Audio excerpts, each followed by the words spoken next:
Mirë, në hapësirën e intervistës do të flasim për zhvillimet e aktualitetit në vend. Kam kënaqësinë e një bisede me profesorin dhe analistin politik, zotin Enver Bytyqi. Faleminderit që jemi me mua, profesor. Faleminderit për ftesën së kënaqësia është e imja. Profesor, do dua të analizojmë së bashku situatën e protestave. Kemi kaq ditë që po protestojmë, se si e keni parë që nga dita e parë e deri në ditën e djeshme. Dita e parë e protestës ishte befasia më e madhe të cilën nuk e harroj, sepse nuk prisnim që të kishim një shpërthim. As më tepër një shpërthim rinor. Ishim mësuar të themi me veten se ky popull nuk lëviz, rinia nuk lëviz.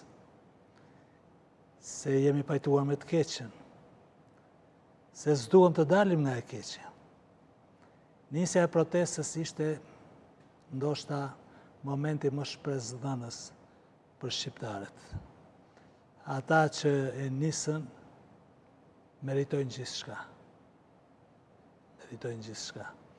Dhe ata që e ndoqën dhe e ndjekin ende dhe sot meritojnë sërishmi gjithçka. Janë 43 ditë sot. 43 ditë sheshi nuk ka pushuar asnjë ditë. Është hera e parë që në Shqipëri zhvillohet një protest në një kohë kaq gjatë, pa ndërprerje. Kemi parë protesta që zhvillohen një herë në 2 javë, një herë në muaj, një herë në 6 muaj, një herë në vit, por sërishmi protestat që të mbahen ditë për ditë në 43 ditë dhe as më tepër në periudhën e verës kur vapa, pushimet dhe shumë aspekte tjera ndikojnë në dobësimin e qëndresës së njerëzve, kjo është madhështore. Ata që shpresojnë se ndonjë ditë protestat do shuhet mbasi shohin her pas here që ka jo shumë njerëz, për mendimin tim janë të gabuar.